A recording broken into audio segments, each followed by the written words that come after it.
The voyage started just like any other. The cargo ship SS Cotopaxi is making another journey to Havana, Cuba to deliver coal. It's November 29, 1925. For Captain Meyer and his crew, leaving Charleston Port, South Carolina, it will be the last trip the ship ever makes. Its route ran through the Bermuda Triangle. 2 days into the trip, the Cotopaxi sent out a distress signal. It had got caught up in a strong tropical storm and turned over on its side. The wind was very strong and there was powerful lightning as well. Rain gradually filled the ship's hold. Then there was a bright white flash, and the ship disappeared without a trace. Later, its wreckage was found in the Gobi Desert, which is in a completely different part of the world. All 32 crew members, including the captain, were missing. Of course, the part about the Gobi Desert is fictional. For one of his movies, Steven Spielberg came up with the idea that the ship was moved there by aliens. Still, in real life, the ship was never found, and its crew really did disappear.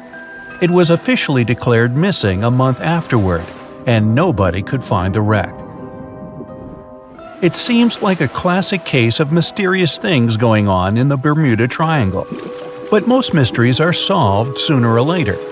In 2020, the Cotopaxi was found. A man named Michael Barnett had moved to Florida to study shipwrecks off the coast.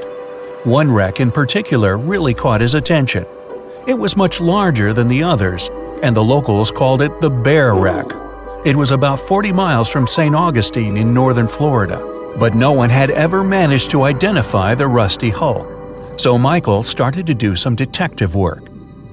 He measured the size of the shipwreck and started working through all the information he could find. He researched hundreds of old newspapers, leafed through insurance records, and looked at artifacts found on the wreck. After hundreds of hours of hard work, Michael was sure it was the Cotopaxi. But a few years before, there had been a rumor that the same ship had been found off the coast of Cuba. The Coast Guard found the wreck of a cargo ship about the same size that looked a lot like the one lost in 1925. Michael was sure they were wrong, so he teamed up with some science journalists and kept investigating. Soon they discovered something that seemed to confirm Michael's belief. Divers found brass valves with the letters SV on them in the wreckage of the ship. Michael suggested these initials referred to Scott Valve Manufacturing Company. The headquarters of this company was in Michigan, not far from where the Cotopaxi had been built. The company had probably supplied parts for the Cotopaxi. So the puzzle seemed to be solved. The Bear Wreck was really the missing cargo ship. But Michael still needed to work out why the ship had sunk. Did something mysterious really happen to the Cotopaxi in the Bermuda Triangle? Later, Michael found the testimony of the ship's carpenter among some old papers. The carpenter claimed that the hatches covering the coal on the ship had been in a terrible condition before it sank. Repair work on the covers wasn't finished before the crew got the order to sail to Cuba. So if the hatch covers were still broken during the trip, water could have easily gotten on board. This water probably flooded the hole during the tropical storm. This was the real reason why the Cotopaxi went down. There was really nothing mysterious about it. It was just a mistake made by ordinary people. But this is just one example out of dozens, or even hundreds, where ships and planes have gone missing in the Bermuda Triangle. We still can't explain some of these incidents. It seems like there really is something weird going on there. One of these strange events happened in 1948. A passenger jet was headed for Miami from San Juan, Puerto Rico. It disappeared in the same area as the Cotopaxi. The 32 people on board vanished without a trace. The weather was clear throughout the flight, but experts think that when the plane was about 50 miles from the coast, it could have been hit by a strong wind that knocked it off course. Years later, a similar plane was found in the area of the Bermuda Triangle, but because no one could work out the registration, it was impossible to say for sure if it was the same one. Something even stranger occurred not long before, in 1945. 5 planes went missing all at the same time. Some trainee pilots were practicing their navigation skills. But when they'd finished, it seems they couldn't find their way back home and disappeared. Many people assume they just ran out of fuel. This seems likely, but still, the circumstances were really strange. The trainees were being supervised by an experienced pilot who had 2,500 hours of flight time. He would never have let a group of newbie pilots get that far away from their base. Even now, people still debate what could have happened. Some insist the pilots ran into something supernatural out there in the Bermuda Triangle. But who knows? And here's another freaky thing that happened there which no expert has been able to explain: time travel. In 1970, Bruce Gernon was flying a plane from Andros Island to the Florida coast. When he was at 11,500 feet, a giant cloud appeared in front of him. It kept getting bigger and bigger, and he had no choice but to fly through it. As soon as he did, the plane was surrounded by darkness. It was as if the day had turned to night in a split second. Suddenly, Bruce began to see white flashes of light around him. They were so bright that they lit up the entire sky. But they weren't lightning bolts, although he couldn't really explain what they were. The plane continued through the strange cloud for almost a half an hour. Bruce noticed that the cloud changed shape during this time. The space around the plane turned into a tunnel. Then the tunnel started narrowing. Bruce became really tense as he tried to cope with the plane's controls. All his instruments and navigation equipment were going crazy, and the electronics stopped working. Then, a white light appeared at the end of the tunnel. Just like in the movies, the plane escaped the closing cloud tunnel at the very last second. Everything was fine, but now Bruce found himself in some white fog. He had no idea where he was. Then he managed to contact ground control. He was shocked when he learned that his plane was already in the airspace above Miami. It seemed that something impossible had happened. Bruce was meant to cover a distance of about 250 miles during the flight. This usually took 1.5 hours, but he had managed it in just 47 minutes, almost 2 times faster than normal. When Bruce landed, he went to check the amount of fuel left in the tank. It turned out he'd used up a lot less than the normal amount of fuel as well. Could there be a logical explanation for the time-traveling plane? Well, records show that a large number of sunspots were detected on the surface of the sun that day, and there was a strong solar wind. This could easily have made the electronics and devices on the plane go crazy. But what about the mysterious cloud? The Florida coast is a place where 2 large air currents meet. One has a high pressure and the other is a low pressure one. This causes a lot of storm clouds in the area. But people still debate how Bruce was able to cover the distance so quickly. Some people say that some kind of mysterious dark energy was involved. Others say it was a gravitational anomaly that curves space and time. Others think that Bruce is just a fraud. We still don't know the truth. So, is there really something supernatural about the Bermuda Triangle? Or is it all just coincidences and made-up stories? The truth is that no more planes and ships disappear in the Bermuda Triangle than anywhere else in the world. The moon shines brightly and illuminates the black water of the ocean. Thick fog descends on it in ominous silence. Then, it's suddenly broken by the creaking of wooden boards, followed by a rippling of the waves. Through the fog, you see the outline of an old large ship. Its hull is rusty, and a strange cold is coming from it. But the most unsettling thing is that there's no one on the deck. The ship sails without a crew. No, this isn't a mythical Flying Dutchman, but a very real ghost ship.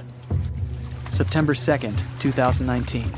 The British Royal Navy's ice patrol ship, called the HMS Protector, sails through the calm waters of the Atlantic Ocean. The time is 11 p.m.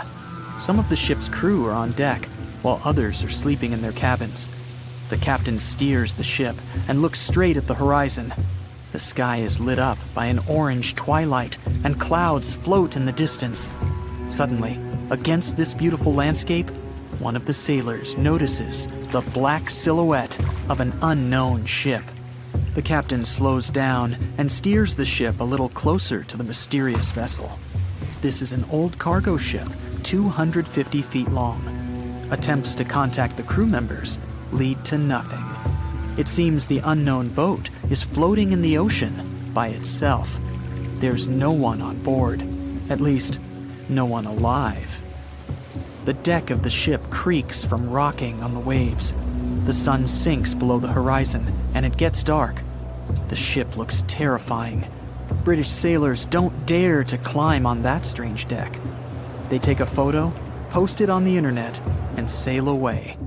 Many people on the internet will assume the sailors met a real ghost ship. 5 months later, we're in the village of Ballycotton in County Cork, Ireland. A local leaves the house early in the morning to go for a daily run.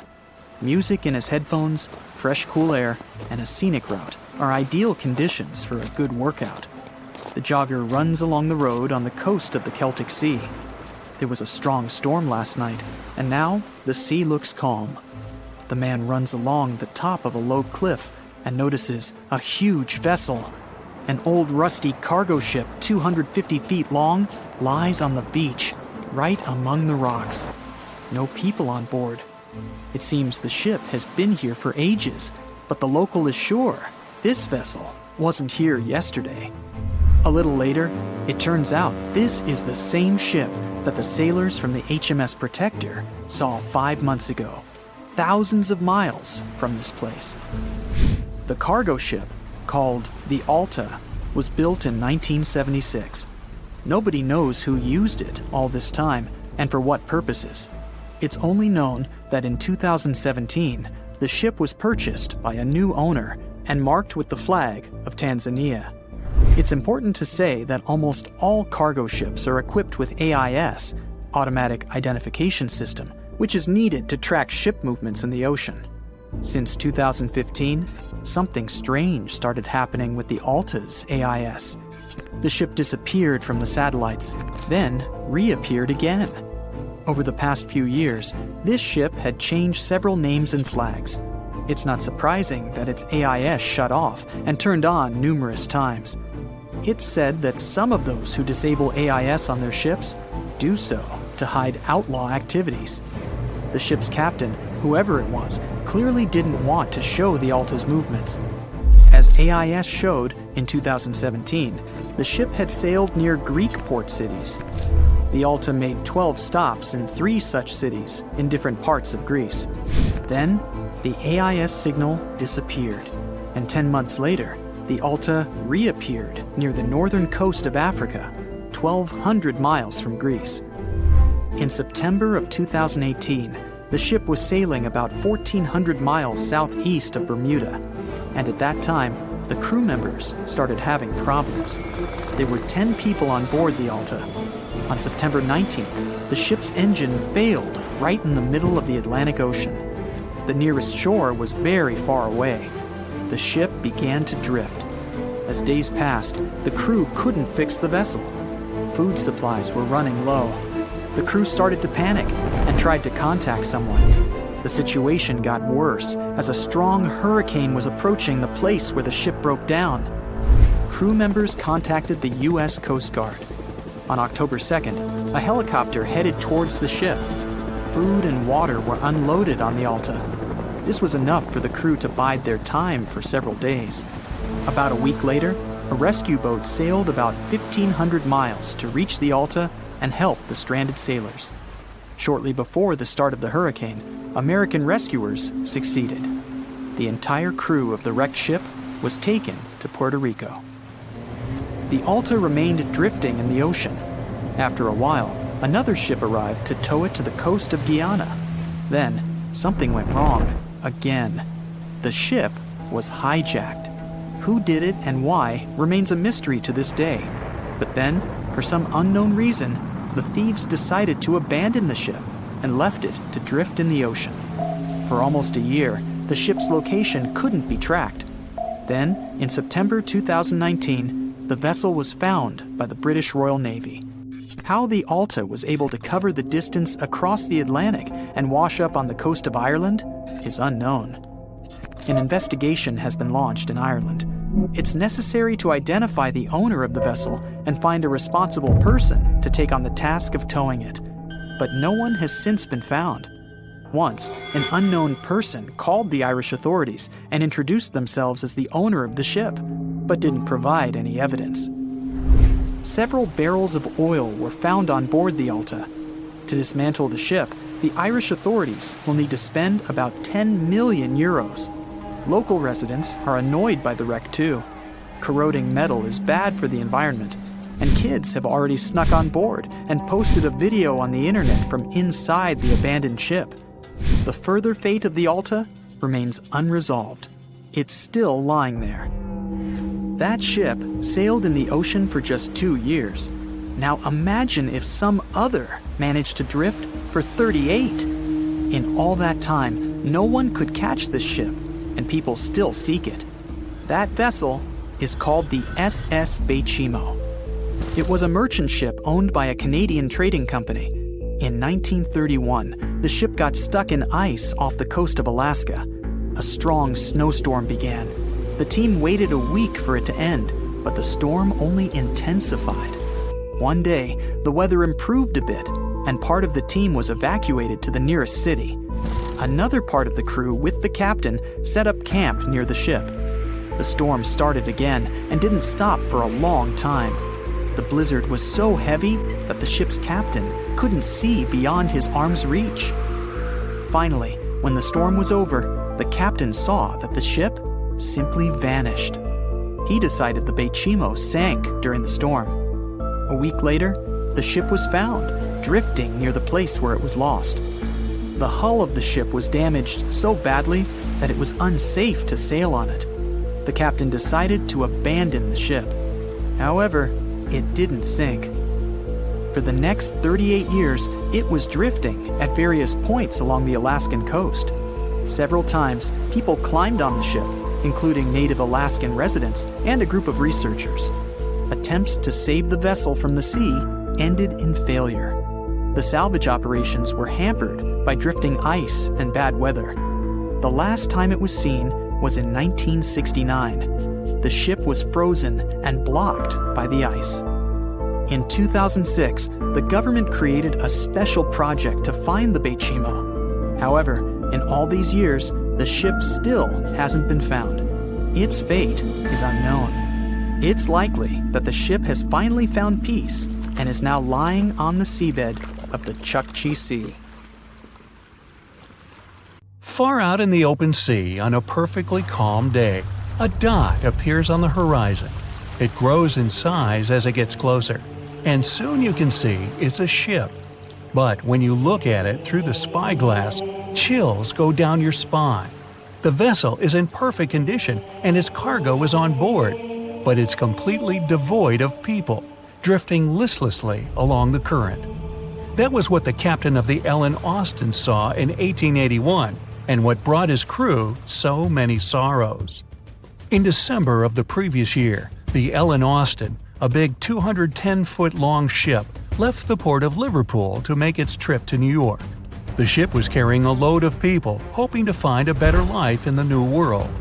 Captain A.J. Griffin took the vessel due southwest for a shorter voyage, and a few weeks into 1881, they found themselves north of the Sargasso Sea, known for its lack of winds and strong circling currents. Ships that got caught in those could lose control and keep on drifting in circles until they were dragged into the center. From there, they'd be incredibly lucky to get back past the currents, but more often than not, they stayed in the desolate desert of the sea forever. Worse still, the area belonged to the notorious Bermuda Triangle, which was already known to take down ships and make them disappear without a trace. The ship's crew were nervous, afraid of being in such a dangerous area so close to a sea that could bring them to a standstill.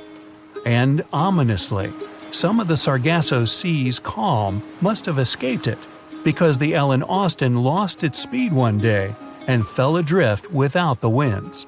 It was fine, though. They had ample provisions and were still on schedule. Captain Griffin was walking around his ship, giving orders in a voice full of calm authority, and both his crew and passengers trusted him completely. But then, the lookout shouted from above that a ship was in sight. And indeed, when the captain looked in the direction the man was pointing, he saw a small schooner moving slowly into view and towards the Ellen Austin. As it came closer, it became apparent that the way the strange vessel moved wasn't right. The captain frowned and examined it through his spyglass. The schooner was untouched, but eerily silent. There wasn't a single soul on board. Derelict ships weren't that rare in the Atlantic at the time, but neither were pirates. Captain Griffin decided to wait and watch. After 2 days, the schooner was as quiet as always, and Captain finally thought it was fine to move in. He took a small team of sailors and boarded the stranded ship. There was nobody there indeed, but luck seemed to be on Griffin's side. The precious cargo of mahogany wood was still in the holds. The captain returned to the Ellen Austin and ordered his select men to take the smaller ship along to New York. The crew's spirits arose with the prospect of riches awaiting them upon arrival. When the winds blew strong again, the Ellen Austin continued its voyage, with the unnamed vessel tagging along. But after a couple of days, the ships were caught in a powerful storm and got separated. The wind, rain, and waves beat them for several days in a row. When the weather finally cleared, Captain Griffin ordered to find the schooner. They searched for another day until they finally found it adrift, way off the course. Griffin hailed his men on board the smaller ship, but no one answered. A party of sailors went to investigate and returned with their faces white with fear. The whole prize crew went missing in the storm.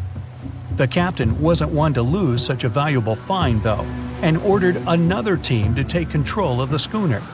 Reluctantly, the sailors obeyed, and the two ships continued their voyage.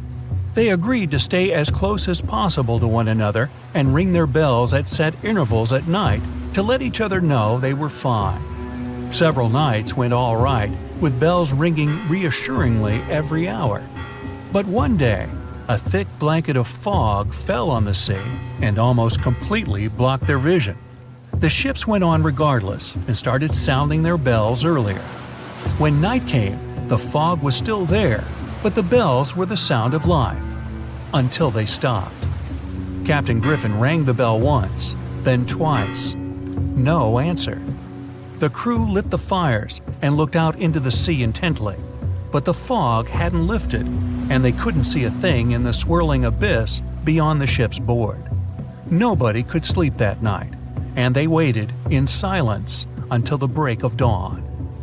The first rays of sun made the fog slowly disperse, and the whole crew went to the edge of the deck with heavy hearts. There was still hope in them, until the last strands of the mist went away, revealing a vast, calm, and most importantly, empty ocean.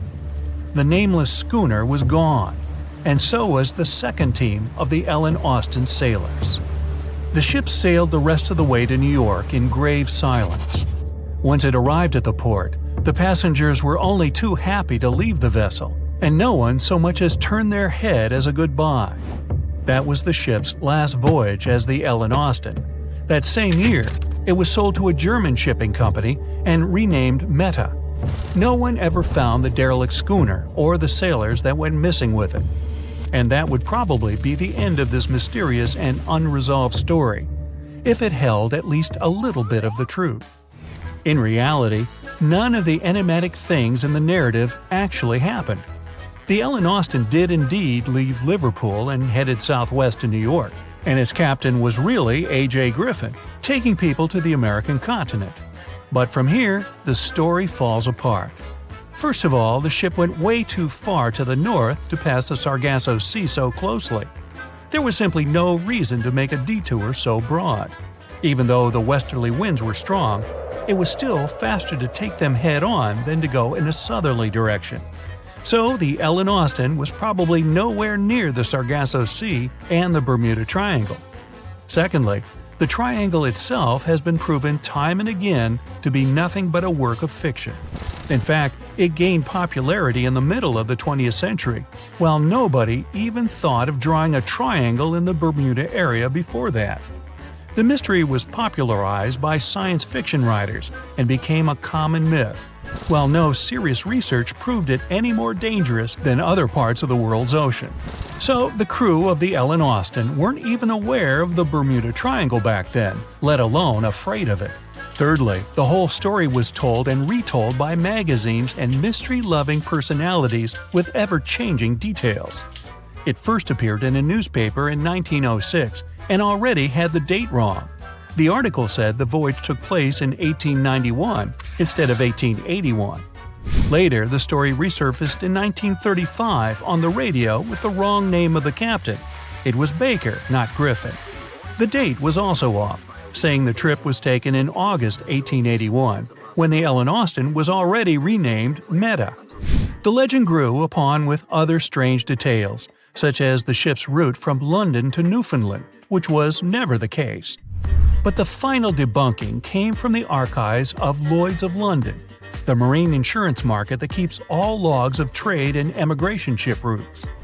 The documents there say that on February 1881, the Ellen Austin completed its cross-Atlantic voyage to New York without incident. Captain A.J. Griffin off-boarded the ship with all his crew hale and hearty and declared no loss of hands during the trip. The voyage took over 2 months because the ship had to fight strong westerly winds pushing it back towards Britain. The crew reported no strange encounters on the way, and the whole thing was as boring as could be. And even the passengers must have been smiling when they stepped on the American soil at last, unaware of the phony baloney story they were about to be a part of. There's a ship drifting somewhere in the ocean without a crew. The last time someone saw it was over 50 years ago. Its story reminds of that of the Flying Dutchman, a ship that's bound to sail forever and bring disaster to whoever sees it at sea. At least the legend says so. Unlike the Flying Dutchman, the SS Baychimo was definitely real and built for a German company in Hamburg and began as an ordinary cargo ship. It was trading supplies between Hamburg and Sweden in the Baltic Sea starting from 1914. It had a strong steam engine and a hull made of steel. A few years later, it became British property. Then, in the 1920s, a Canadian company purchased it for around $18,000, a huge amount of money back then. The new owner, the Hudson's Bay Company, was actively using the ship for several years. They would often send it on voyages from its home port in Scotland to Siberia, Alaska, the Yukon, and the Northwest Territories. It also passed through the Panama Canal and even the Suez Canal, with fur pelts for sale on board. Sometimes it would also transport passengers. It had completed 9 successful voyages before this strip of good luck came to an end. Starting from the 1930s, SS Baychimo would have trouble with ice and storms. When it first got trapped in ice in October of 1931, some of the crew managed to escape to Alaska. 15 of 22 sailors decided to stay with their vessel and try to save it. They had furs and other valuable cargo worth around $58,000 aboard. The company sent them supplies to survive the winter. They set camp near the ship out of the hatches, tarpaulins, and other materials, and offloaded the cargo. At the end of November, a blizzard rushed through the area, and it seemed like it had taken the ship with it. The ice platform had survived, but the ship broke free. Some of the crew members were sure it had sunk. But soon after, they heard from one of the locals who had spotted their ship around 45 miles away from their camp. The crew moved on with their lives, and the ship started its journey as a runaway vessel. People would spot SS Baychimo once a year or so, all the way until 1965. It was mostly spotted off the coast of Alaska. A man going to Nome with his sled dog, along with prospectors, explorers, and treasure hunters, all claimed to have seen SS Baychimo. Someone tried to board it and take it to port, but ended up stranded on it for days because of horrible weather. Others got luckier and managed to take a whaleboat, some furniture, and other valuables from the vessel. Those who got close to the ship saw that it was damaged and missing the propeller. Still, it stayed afloat without a crew for at least 38 years and became the longest sailing ghost ship in history. In 2006, the Alaskan authorities started a project to solve the mystery of this ghost ship of the Arctic and finally find SS Baychimo, either still above or below the water. So far, the project has not been a success. SS Baychimo remains one of the estimated 4,000 ships that have disappeared off Alaskan shores. If the legend of the 17th century isn't lying, this ghost ship could be sailing somewhere along the Flying Dutchman. It belonged to the Dutch East India Company. Its captain managed to do the impossible for that time and sailed from Holland to Indonesia in only 3 months. They said he was flying over the sea, and some evil tongues explained that he had made a deal with evil forces to achieve that. Once the ship was sailing back home, its captain and crew disappeared without a trace. There are many versions of what happened to it. One of the first ones said it had tried to enter port at the Cape of Good Hope, got in a terrible storm, and sank as there was no captain to save it. Another legend says the captain had refused to obey the skies to let the ship sink during the storm. A scary life form then struck the boat and the crew, and it was condemned to forever wander without rest. Many sailors claim to have spotted the wandering Dutchman. The Duke of York, who is to become King of England, mentioned having seen it in Australian waters. Right after spotting the ship, the man who saw it first fell from the top of the mast and didn't survive. There were more encounters with this legendary ship up to the middle of the 20th century. Ships would nearly collide with it as the Flying Dutchman jumped out of the blue. Scientists have a more logical explanation for this mystery: Fata Morgana, not to be confused with Hakuna Matata. Now, when you're out at sea on a hot day and the air is all wavy, it feels like when you look at the road on a scorching summer day. That's because of something called atmospheric refraction. When light passes through different layers of air with different temperatures and densities, it bends and twists. Sometimes, under certain conditions, this bending of light can create really bizarre optical illusions over the ocean, like sightings of the Flying Dutchman. The Fata Morgana phenomenon can make distant objects appear distorted, stretched, or even lifted above the horizon. So you can see a ship far away, but because of the way the light is bending, it will look like it's floating above the water or even disappearing and reappearing. A Fata Morgana is most commonly seen in polar regions, especially over large sheets of ice that have a uniform low temperature. But you can see it anywhere, even in deserts and over lakes on hot days. The first stories about ghost ships go all the way back to ancient Greek and Roman mythology. One of the most famous ghost ships in history is the Mary Celeste. This brigantine was traveling from New York City to Genoa and was fully stocked with provisions, but missing a crew when it was discovered in the Atlantic Ocean in 1872. The crew's personal belongings were also there, completely undisturbed. The final entry in her log was made 10 days earlier. We still don't know what happened to its crew, and the ship has inspired many spooky stories and legends. The Lady Lovibond was another legendary schooner that is believed to have been wrecked off the coast of Kent in the middle of the 18th century. The story tells that the ship's captain, Simon Reed, had just got married and took his bride on board for a celebratory cruise, despite the superstition that it could bring bad luck. They were on their way to Portugal when the first mate, who is also in love with the captain's new wife, went mad because of jealousy, attacked another crew member, and then took over the wheel and steered the ship straight into the dreaded Goodwin Sands. No one aboard survived, and the schooner is said to reappear as a ghost vessel every 50 years. In present times, many vessels become abandoned and turned into ghost ships intentionally. There are thousands of them floating in U.S. rivers, lakes, channels, and coastal waters. Some people lose their boats in storms and other extreme weather.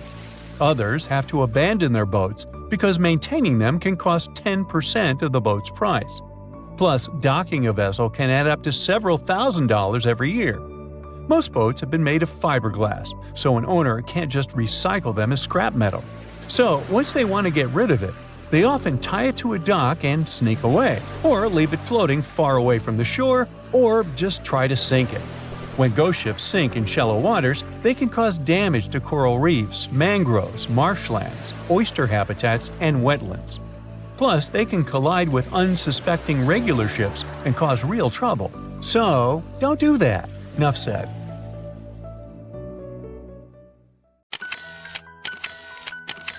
At the beginning of the 20th century, somewhere off the coast of West Africa, a German steamship was leaving the port. Suddenly, the weather got worse, and the vessel entered a thick fog. The sailors ran aground on a sandbank close to the shore. Luckily, no one was hurt, and they were even able to save their precious cargo. But the ship was stuck in the sand for good.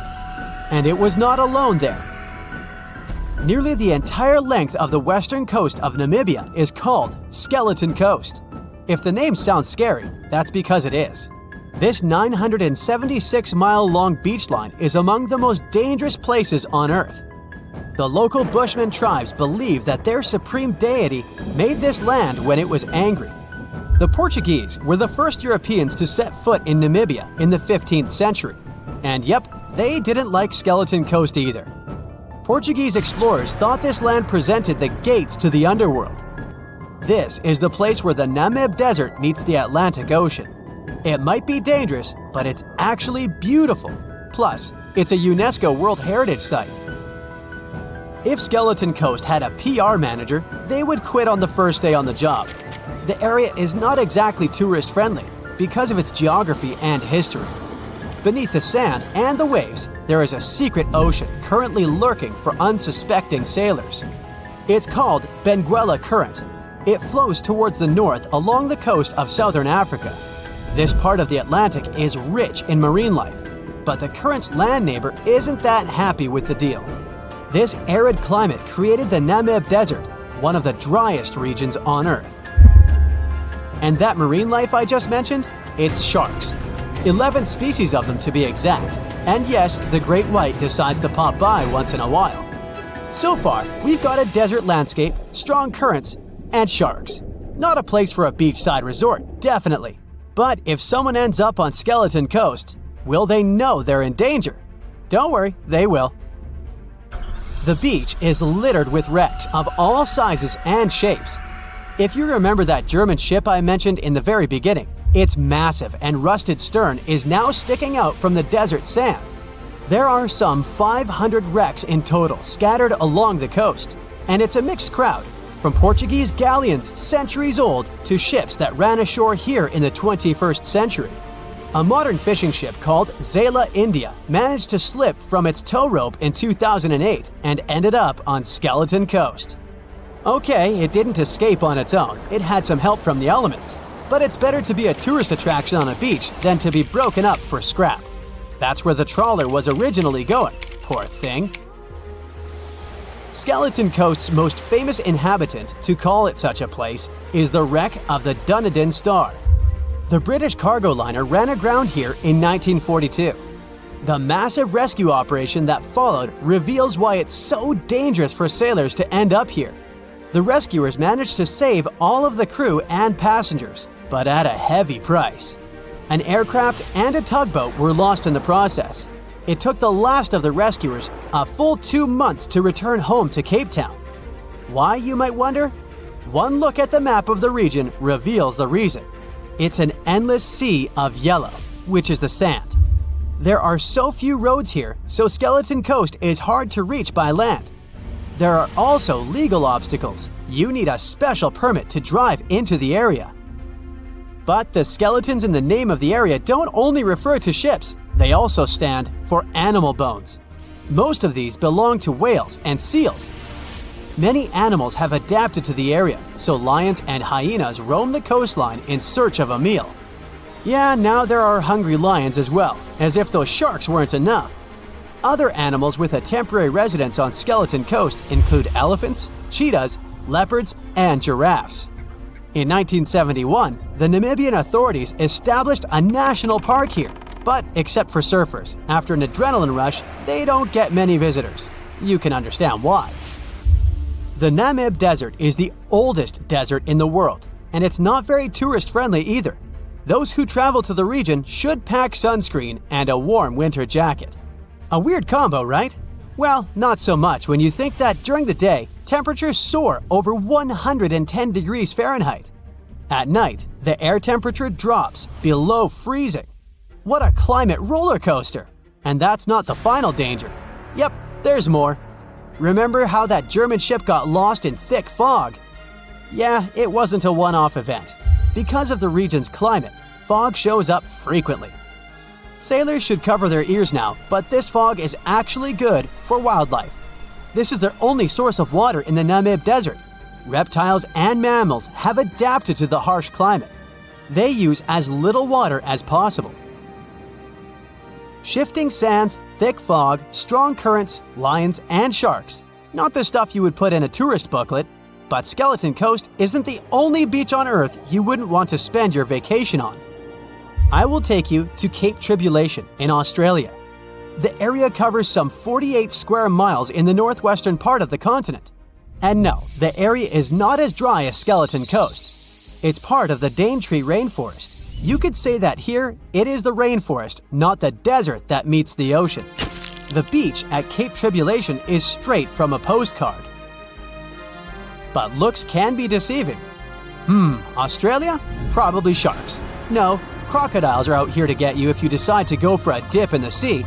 There are saltwater crocodiles that the locals call salties. Well, that's a cute nickname for such a dangerous reptile. And it's not just that. The wildlife seems to have a beef with visitors. From October to June, the waters around Cape Tribulation are full of box jellyfish. Their venom affects the human cardiovascular system. When touched by a jellyfish out at sea, swimmers won't have enough time to reach land for help. Vinegar helps neutralize the sting, so you might want to keep a spare bottle in your luggage. Crocodiles and jellyfish sound dangerous, but there's one more animal you should look after. It's the wild boar. It might sound funny, but you won't laugh when you're being chased by one of these across the beach.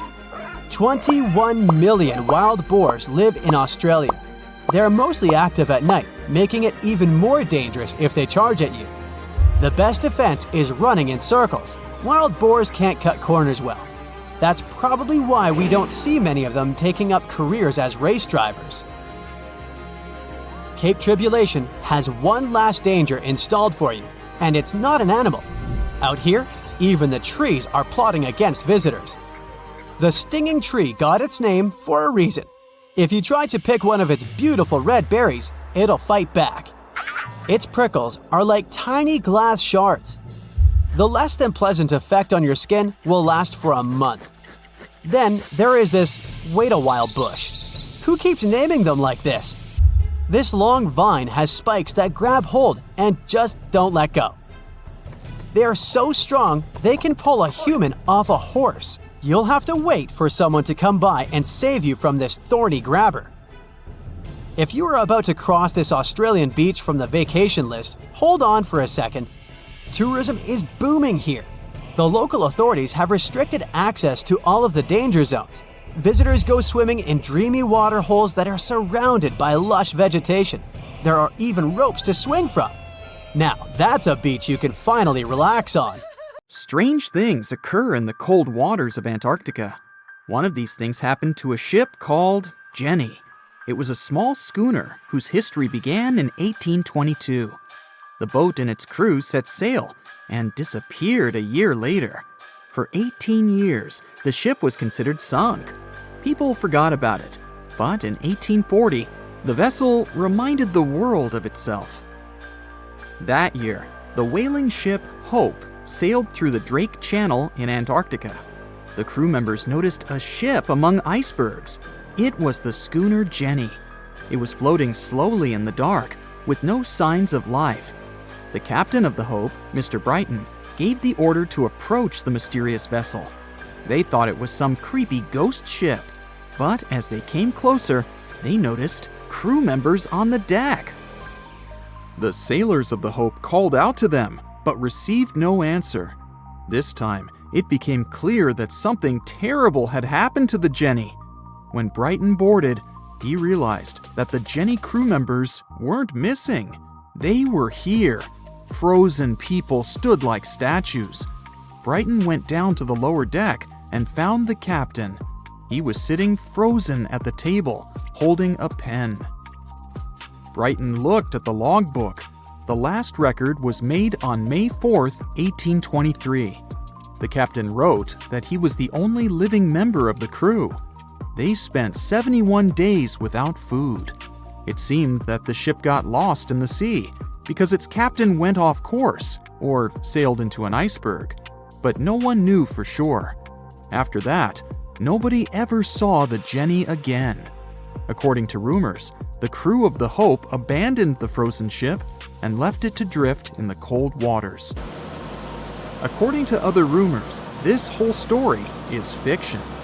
The story of the Jenny was described in a German magazine in the middle of the 19th century.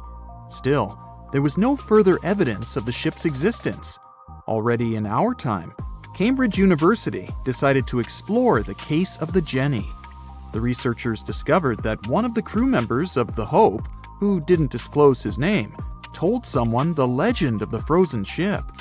Someone shared the story with another guy, and it was published in a German magazine called Globus. And that's all. There was no other evidence. One of the most famous ghost ships was the Mary Celeste, and there's no doubt about its existence. The history of this vessel was documented in court. People wrote about it in newspapers, but the most exciting thing is that the ship continued to be used even after 10 people disappeared from its deck. The history of the Mary Celeste began in Canada in 1861. When it was first built, the ship was called the Amazon. It changed captains several times, and it also hit some rocks. The boat was sold, bought, then sold again, repaired, and sailed under the name Mary Celeste. In 1872, it had a new captain, Benjamin Briggs. He was a decent, brave man with a lot of experience in navigation. He had a beloved wife, a daughter, and a son. When he went on his last voyage, he took his wife and daughter with him, and his son stayed in America. In November of 1872, the Mary Celeste sailed from the port in New York with 10 people on board and disappeared. 8 days later, another ship, the Dei Gratia, also left New York and followed the same route. Dei Gratia's captain, David Morehouse, noticed the Mary Celeste and immediately realized something was wrong. The ship was moving too freely, as if no one was controlling it. The captain tried to contact the crew members, but no one answered him. Then, together with other sailors, he climbed aboard the Mary Celeste. The ship was in good condition. There was no damage. The hold was slightly filled with water, but it could be easily pumped out. Everything seemed fine, but one lifeboat was missing. The crew members' valuables were in their cabins. The cargo was in the hold. The supplies of water and food were untouched. Judging by the records in the logbook, the ship was caught in a storm, but it was not too strong. Other ships also sailed through this storm, but nothing bad happened to them. The last record was dated November 25th, and it claimed that everything was fine. The sails of the Mary Celeste were slightly damaged, but perhaps it happened after the crew had disappeared. The whole ship was in excellent condition, but what made the people leave it? Part of the crew of the Dei Gratia stayed on board the Mary Celeste to bring it to dry land. Everything went well. They delivered the ship to the closest port. Next, the captain of the Dei Gratia appeared before the court and told about what had happened. However, the prosecutor and the judge didn't want to believe in the story of the Mary Celeste. They were sure the captain got rid of the ship's crew to get money for its cargo. According to the maritime laws of that time, if you found a ghost ship with valuable cargo, then a substantial part of this cargo belonged to you. So, many people thought that David Morehouse decided to earn some money. This version seemed to be more valid than the one about the mysterious disappearance of 10 people. Fortunately, no one accused the captain of committing a crime. They thanked him for his service and gave him a monetary reward. However, his reputation was damaged, which greatly affected his career, as many believed he attacked the crew of the Mary Celeste. But even after this terrible case, trial, and investigation, the story was not over. The Mary Celeste was still an expensive and efficient vessel. It sailed several times, but then one captain crashed it into the reefs to get insurance. The court revealed this deception and accused the captain of intentional property damage. The story of the Mary Celeste became famous all over the world. People began to build their theories, realistic and not. Someone believed the ship had sailed through the Bermuda Triangle, but this version was quickly refuted, as the route of the Mary Celeste passed thousands of miles away from the Bermuda region. Did the Kraken or another giant monster attack the ship? Nope. Since the boat was found in almost perfect condition, there were no signs of a struggle. One of the most popular versions was that the crew of the Mary Celeste stole some valuable cargo and sailed to Spain on the rescue boat. However, those who knew Captain Benjamin Briggs said he was a good, honest man. Besides, he had a son in New York, and Briggs would never leave him. A more thorough investigation revealed that a series of accidental circumstances could have caused the disappearance of the ship's crew. Before its last voyage, the vessel delivered coal. Perhaps the pump intended for pumping water got clogged with coal after that, and when the ship got into a storm, the hold filled with water and the pump broke. The captain couldn't understand the amount of water because numerous barrels in the cargo hold blocked the view. Benjamin Briggs assumed it was dangerous to stay on the ship during a storm, so he evacuated with the passengers on a lifeboat. Perhaps they were close to land and decided to sail there, but the storm intensified and overturned the boat. Also, one record in the log journal said that the chronometer was faulty. It was a device that helped to determine your location at sea using longitude. Briggs got lost and didn't know which way to sail. The storm was strong, and he couldn't determine whether the ship would sink. Perhaps Briggs decided to leave the ship in a rescue boat when he saw the coast of the Azores. The uniqueness of this ghost ship case is that, unlike many others, you can investigate it yourself. There's a lot of information about the Mary Celeste on the internet. There are documentaries and research articles. Perhaps you'll be able to notice something that others haven't seen and solve the mystery of the disappearance of 10 people. They said it was the most technologically advanced ship. They said it was unsinkable, and when it sank, they made a movie about it. These were the main reasons why the Titanic disaster became world famous. But unfortunately, this is not the only large-scale shipwreck. And sadly, there have been cases much worse than the tragedy of the Titanic.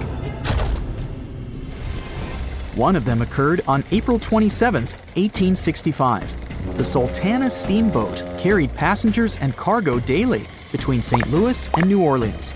It was a pretty large wooden boat with 3 decks and was 260 feet long and 70 feet wide, almost twice the size of a basketball court. The ship could carry about 350 passengers, but on that unfortunate day, more than 2,000 people were on it.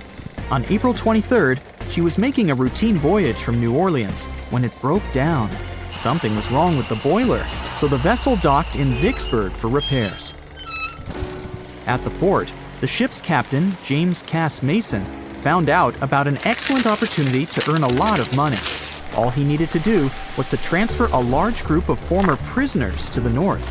The captain agreed to do it, but the problem was that the boiler required a lot of time to repair.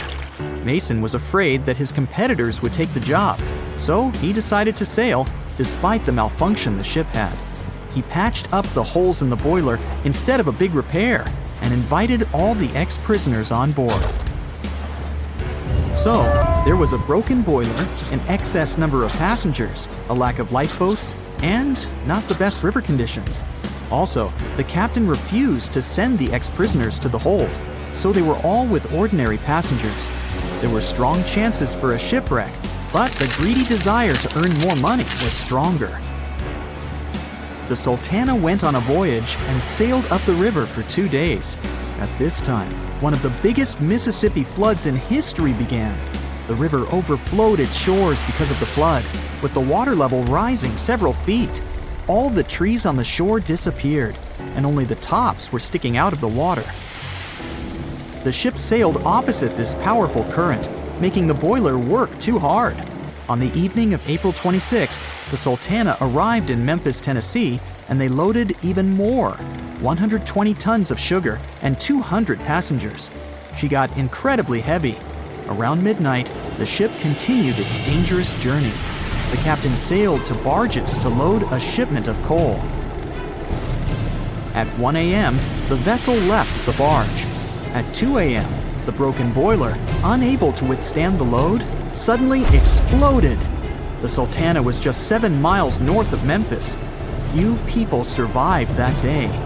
The problem was that passengers trying to escape from the fire jumped into a cold river with a strong current. The Sultana disaster is considered the most tragic shipwreck in the history of the United States. The exact number of those who didn't survive is still unknown. According to various sources, this number was from 961 to 1,800 people. Don't be surprised that almost no one knows this story. There were many more survivors in the Titanic tragedy, and everybody heard about it. But the Sultana sank during one high-profile event. 12 days before the shipwreck, the country lost Abraham Lincoln. People hadn't yet recovered from this news, so no one paid much attention to the tragedy of the Sultana. Many catastrophes happened quite recently by historical standards. One of them occurred in 2002. The ferry Joola was a Senegalese vessel. The ferry sailed twice a week, mainly along the coast of Dakar, carrying passengers who traded mango and palm oil. It made daily voyages and never faced severe problems thanks to modern rescue equipment and good repair service. But one day, the ship's crew discovered a malfunction and sent the boat to port. For almost a year, Joola was in a non-working condition, awaiting repairs. But it didn't get high-quality service.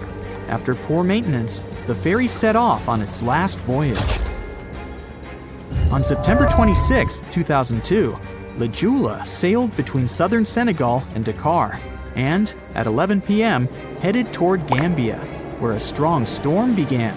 The wind raised high waves, but this wasn't critical for the large passenger ship unless the number of people on board didn't exceed the established norm. Joola was supposed to carry about 500 passengers, but had many more people that day. Too many passengers, poor repairs, and a strong storm caused severe problems for the ship. But the main factor in the shipwreck was that Joola was only built for sailing in coastal waters, but that day, it sailed far from the shore. Big waves started rocking the boat, and at some point, it just turned upside down. The ship's deck went underwater, and its lower part stuck above the surface like an iceberg. All the passengers sitting in cabins fell on the ceiling and lost their orientation in space. There were no holes or damage in the ship's hull, and water flooded the lower decks for a long time. The vessel stood in a twisted position for several hours. Then, the boat began to sink when the water seeped through the deck and hold. The ocean was warm, but no one came to save the passengers. People had to wait almost 4 days to be rescued. Unfortunately, only a few managed to survive. The Philippines is a very dangerous area for ships. This place consists of several thousand islands and a vast area with shallow water. Ships can run aground and damage the hull with reefs and pitfalls. On September 20th, 1987, one of the most terrible disasters in navigation history occurred there. A Philippine passenger ferry called Dona Paz left one of the islands and sailed toward Manila. The sun was shining, the ocean was calm, and the visibility was good. But for some reason, the crew members didn't notice how the tanker Vector was approaching them. The two ships collided at low speed. The collision wasn't strong, but the problem was that the Vector had tons of oil on board, and the Dona Paz crashed into the cargo hold where that oil was stored. So it spilled all over the ocean, and then a spark slipped through. Not only did the two ships catch fire, but also filled with water. Both ships sank in a matter of seconds. Only a few dozen people survived that disaster. On September 27, 1854, the passenger ship Arctic sailed from Liverpool to New York. The fog came rolling down, and visibility got really bad. Another boat appeared out of the thick white haze, the French steamer Vesta. The ships were close enough to each other that a collision was inevitable. The French vessel was smaller, so it seemed to the Arctic's captain that Vesta had received a lot of damage. And while he was staring at the other ship, his boat got quickly filled with water. The captain gave the order to sail to the shore as fast as possible, but the ship's engines stopped working because of the flood. Then the ship's crew started to lower lifeboats with women and kids. Still, when rescuers found lifeboats with people, it turned out that only 87 out of 400 people survived, 65 crew members and 22 passengers. Surprisingly, there were only grown men among them. The ship's captain survived by clinging to the wreckage. All newspapers wrote about this story as one of the most terrible and shameful tragedies in navigation history. Survivors were criticized because they didn't save women and kids, and the crew members were accused of violating the law, since the safety of passengers should be higher than the safety of sailors. But despite this, none of them were brought to responsibility. Unfortunately, shipwrecks still occur to this day, but fortunately, there are fewer of them than before, thanks to modern navigation systems and radar. But no technology can guarantee there won't be a super strong storm or any other emergency that no one can foresee. No matter what happens, don't stop! We almost got it! Two treasure seekers are digging frozen ground in a cornfield at night. It's raining hard, lightning is flashing, but these two guys keep working. And now the shovel hits something solid. No way! A treasure chest! They start digging faster and find a piece of a ship's engine. What the? Far from the seas and lakes, somewhere under the fields of Kansas City, they found a giant sunken ship. How is this possible? Now you'll see. Some people spend their lives searching for shipwrecks with treasures underground. One of them is explorer David Hawley. He's been looking for such ships far from the seas, rivers, and oceans for many years. He does this because he likes the feeling of adventure. The holds of these ships may contain chests of gold, antiques, and artifacts, and you can get a lot of money for them. David says you don't have to go into the ocean to find a sunken ship. They may be lying in your backyard. But why do ships end up buried underground among fields, farms, and plains? Let's find out using the example of steamboat Great White Arabia. According to old records, the newspaper clippings, this ship had been carrying about 200 tons of treasure before it sank in 1856. Many rumors and local legends said the ship was lying underground a few miles northeast of Kansas City. It was there because people deliberately altered the riverbed and channels of the Missouri River in the second half of the 19th century. They artificially brought the shores closer to each other. They narrowed the river to increase the flow's speed, so boats could sail much faster. In the 19th century, steamboats were the most popular means of transporting passengers and goods. Before railroads, they extended the western border across the Mississippi and Missouri rivers and brought supplies to people. That's why it was so important to increase the speed of their movement. So, on September 5, 1856, Arabia was sailing along such an estuary. It came across a snag sticking out of the water. A piece of log quickly flooded the ship. Fortunately, all passengers were evacuated. But the steamer and its precious cargo reached the silt bottom of the Missouri River in a few minutes. Several years had passed. Everyone forgot about the vessel. During this time, the course of the Missouri River had changed. But Arabia remained under the wet, muddy bottom. The soil level above it was getting higher, and the ground was losing moisture. Eventually, many decades later, a cornfield formed above the sunken ship.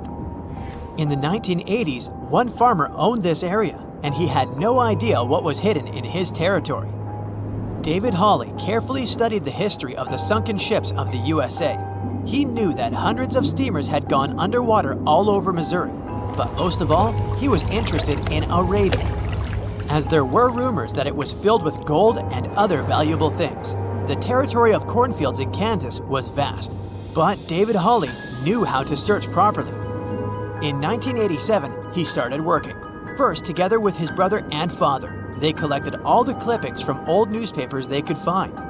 They were looking not only for information about the steamer, but also for maps of the Missouri River. They tracked its historical changes, checked the dates, and identified a large area where the steamer sank. Next, they used electromagnetic testing and other geological stuff to study the soil and find the right place. They searched for differences in ground moisture and density. Then, they went through the territory with powerful metal detectors. And so, by the fall of 1988, they had determined the location of the steamer. Arabia was the size of a football field. This gigantic vessel lay 45 feet underground, 4 stories down. But before they started excavating, they had to ask the owner of the cornfield for permission. For the farmer, this news was a big surprise. He agreed, on the condition that the excavations would be completed by spring so that he could sow a new crop. Digging a giant ship in winter is much more difficult and expensive than at other times. It includes additional equipment, electricity, and heating costs. The team worked day and night. They financed the excavations out of their own pocket. Each invested more than $10,000 and took out a bank loan. Finally, they noticed the first details of the ship. The shovels hit the huge engine boilers and the deck. The goal had been achieved. Most of the cargo lying inside the sunken ships is covered with rust, shells, mud, and is badly damaged. The contents of Arabia were in excellent condition, considering that the ship had sunk 130 years prior. Unfortunately, they didn't find the chests of gold. Still, they got several tons of other valuable cargo. Household items of people who lived in the middle of the 19th century.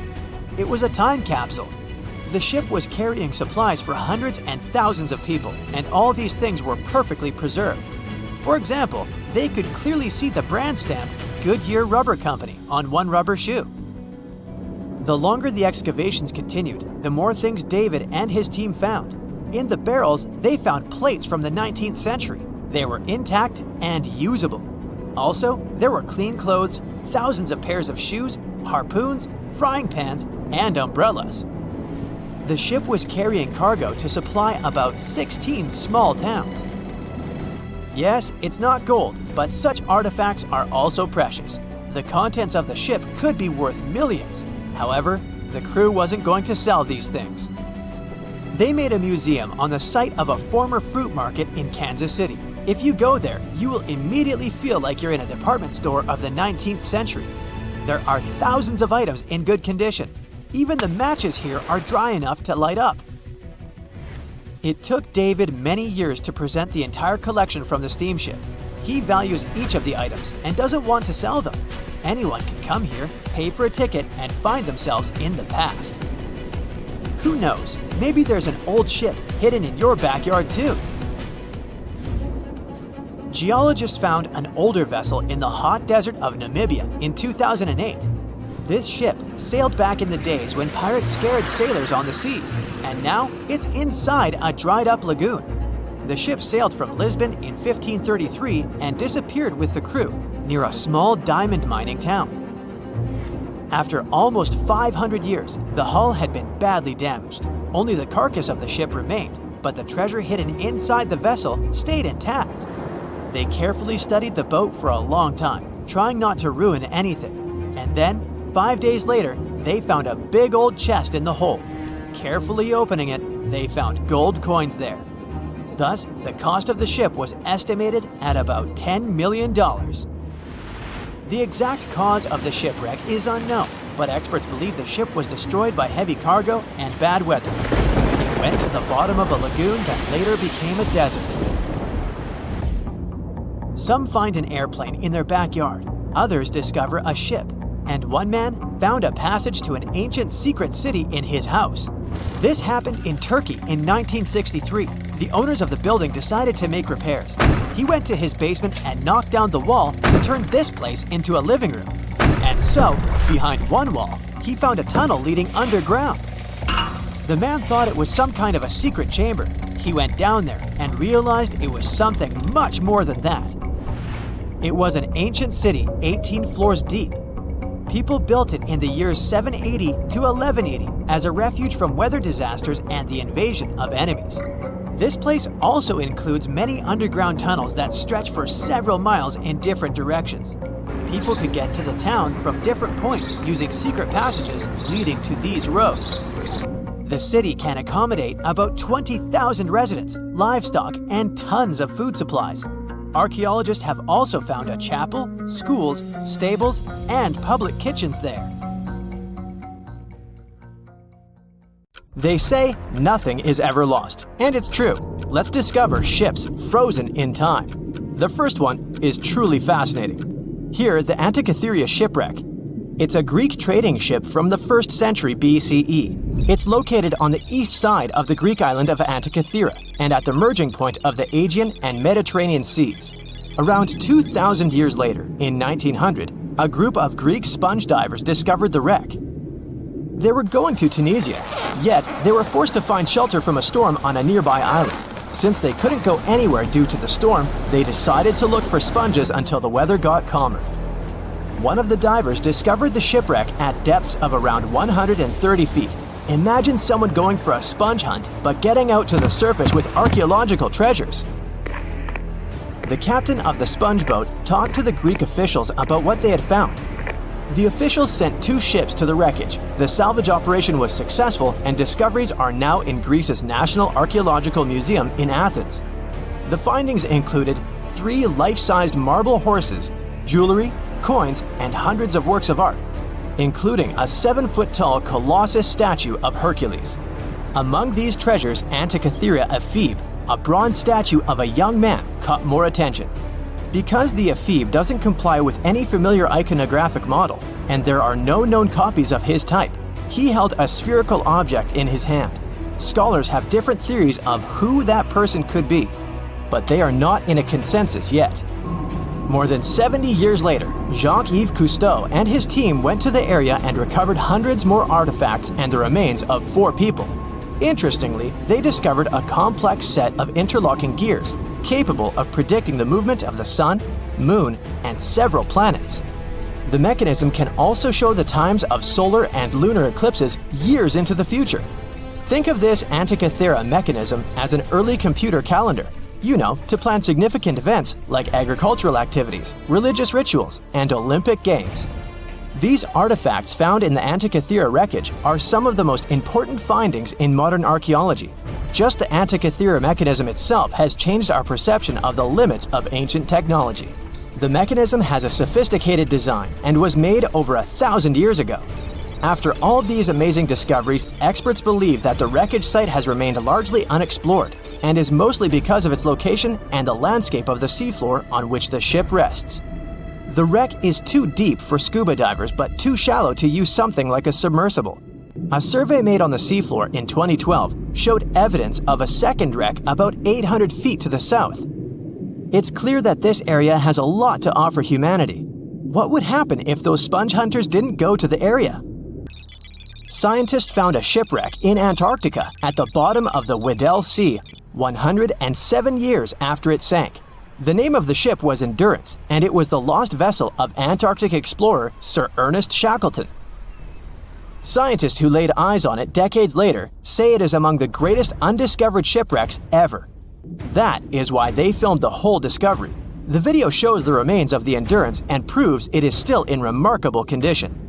It has been sitting in 10,000 feet of water for over a century, yet it looks like it sank very recently. So the story goes like this. The ship was crushed by ice and sank in 1915. Shackleton and his crewmates had to escape by themselves in small lifeboats. From then on, it was all about survival. Shackleton imagined to get his crew to safety. Then, the ship sank. Yes, this is a pretty impressive story.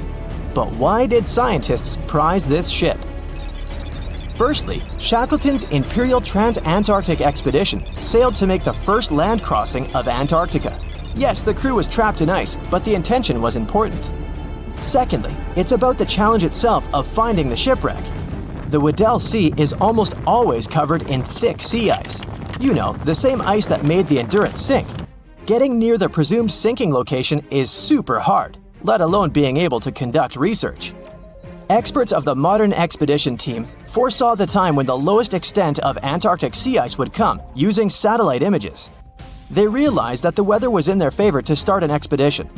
Dr. John Shears said that they have successfully completed the world's most difficult shipwreck search, fighting against constantly shifting sea ice, blizzards, and temperatures decreasing to -0.4 degrees Fahrenheit.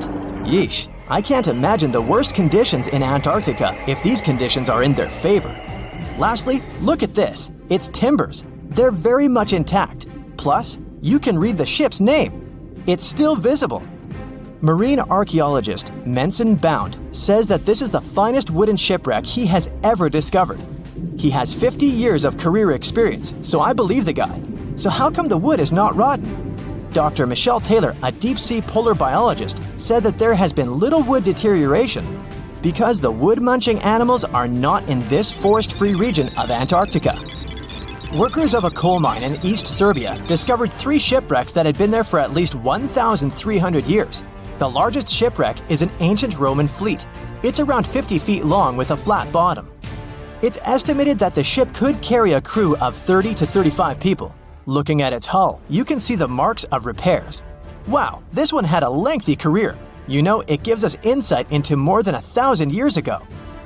The 2 smaller vessels, on the other hand, match descriptions of boats used by Slavic groups to attack the Roman frontier. These 2 have been discovered under mud and clay in an ancient riverbed. Apparently, in those times, there was a Roman base in a place called Viminacium City. Interestingly, Viminacium was a provincial capital with an estimated 40,000 inhabitants in the 4th century CE. For comparison, it was even larger than Pompeii. The Kostelach coal mine is a center of hidden gems. Archaeologists had found evidence of ancient human and animal activity here before. For instance, in 2012, experts found bones of at least 5 woolly mammoths, which went extinct about 10,000 years ago. Canadian archaeologists found a ship 150 years after it went missing in the Canadian Arctic waters. This merchant ship is called HMS Investigator. It was purchased in 1848 to search for the explorer Sir John Franklin's ship that got lost in the Northwest Passage expedition. So, HMS Investigator left Britain in 1850 for this rescue operation. The expedition crew, captained by Robert McClure, sailed the Investigator into the water. He realized that he was in the final leg of the Northwest Passage, the sea route across North America. But before he could sail into the Beaufort Sea, the 122-ton ship itself got stuck in the thick ice. The crew spent the winter over the Prince of Wales Strait. The following summer, McClure tried again to sail to the end of the passage, but the ice blocked his way once more. Here, too, the crew was forced to leave the ship. He steered the crew into the Bay of Mercy. There, they were to remain until 1853 when the crew of the HMS Resolute rescued them. Imagine a crew of 60 people who had to spend 3 winters in the Arctic without even knowing if they would survive. Later on, the ship was found sitting upright in about 36 feet of water. It was in very good condition.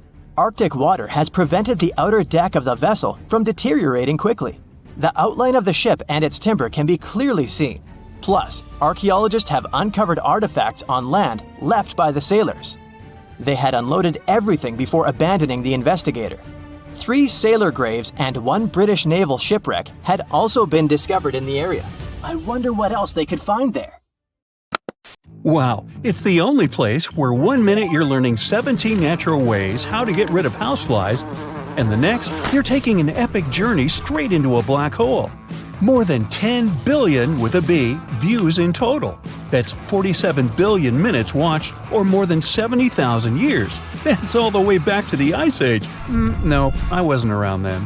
40,000 videos, hundreds of topics, and most importantly you, a whole 44 million of you. our viewers. We could populate an entire country if we wanted to. We'd like to continue helping you learn and giving you useful skill improvement tips. Got a thirst for knowledge? We've prepared 4 masterclasses on creating a 2D character animation from scratch, 10 hours of video lessons, practical tasks using professional software, and additional materials that you can use with your own projects. Get the full course now and create your own animated masterpiece. The year was 1854, and the SS Arctic, the fastest passenger liner of its time, set out to cross the Atlantic. As it sailed through the misty veil, it slowly disappeared into the unknown. The Collins Line, an American shipping company, was started in 1818 and only began seriously trading in the transatlantic by 1835. Its steamships crossed the Atlantic from Liverpool to New York within just 10 days. Doesn't sound like a great speed today, I know, but back then, the same thing took other ships several weeks. Light on the water with their wooden hulls, powering through with a strong steam engine, those steamships were the favorite choice for many high-profile people. What could go wrong with such an advanced ship, they thought. This reminds me of some other ship everyone believed to be unsinkable. But anyway, back to the Collins Line. It grew to be a serious contender on transatlantic routes, with only one other competitor, the Cunard's Line. It was a British company also aiming to be the main force through the Arctic Passage. In 1835, the company received a new ship that traveled to Liverpool and came back to New York with the largest cargo ever at that time. From then, the Collins Line was steadily growing. It seemed like there would only be future successes for it. Unfortunately, their lavish ships became costly to run with the amount of coal used. Massive power along with weak wooden hulls meant they needed many repairs after each voyage. So, every trip ended up being expensive. But since the ships were safe and had a great reputation, people were willing to pay the price, and the company was definitely not in crisis. They had achieved something no one had managed to do before them. Like I told you, their ships crossed the Atlantic in a whopping 10 days, and Edward Collins, the owner, was very determined to maintain the pace. Their 5 ships easily outran the Cunard's Line of only 3. With this great praise, it provided more attention. Though the Cunard's ships were slower with their iron hulls, they believed there was still profit, regardless of how slowly they sailed. Among Collins' ships, the Arctic, the third of them to be launched, was the largest, reaching 284 feet long, with 2 side-lever steam engines, each with 1,000 horsepower. The paddle wheels made 16 revolutions a minute when at full speed. At the time of its launch, the press called it the most stupendous vessel ever constructed in the United States. But glamour and fame couldn't avoid what would come next. On the 27th of September, the Arctic was on its journey from Liverpool to New York, continuing a speed pace through the thick fog. It's possible that by that moment, after 4 years of record-breaking trips, the crew became overconfident with their sailing and the ship. Going only 50 miles from Newfoundland, they carelessly continued through the fog with no radio contact, sonar, or any other form of identifying objects, equipped only with Morse code. A smaller ship, the SS Vesta, which operated as a fishing vessel, often worked around Newfoundland. It was passing through the same path as the Arctic and crashed into its side. Shocked by the collision, the captain of the Arctic offered help to the much smaller Vesta, but it was soon clear that the damage that seemed minor on the Arctic was far worse. Beneath the waterline, a hole was letting water into the hull. The cost of the much faster wooden hull now seemed less valuable. They steered toward land, trying to plug the holes, but they weren't doing so well, and the seawater continued to pour in, filling up higher and pushing the ship down. And finally, once the engine room was full, it put out the boilers, taking away the massive power the Arctic was once legendary for. They moved slowly until coming to a complete stop. The ship continued to sink, and the order was to abandon it. At the time, Maritime law allowed for the Arctic to carry only 6 lifeboats, only capable of saving 180 people. The crew and some of the passengers managed to push their way aboard and took most of the seats on those boats. Things were pretty wild, and everyone forgot about their manners, not letting the ladies and the youngest ones board first. It took 4 hours for the Arctic to sink. 150 crew and 250 passengers were on board. Those that weren't able to find a lifeboat made a desperate attempt to build their own rafts from parts of the ship. 2 days later, only 3 boats made it safely to the shore. The other 3 were never found. Believe it or not, the rescue party also saved some people that had been clinging to the wreckage for 2 days. Unlike the crew, the captain went down with the Arctic, but amazingly survived. He would be only one of 85 people that made it out of the 400 on board. When the news arrived 2 weeks later, the public responded with great sadness to the losses.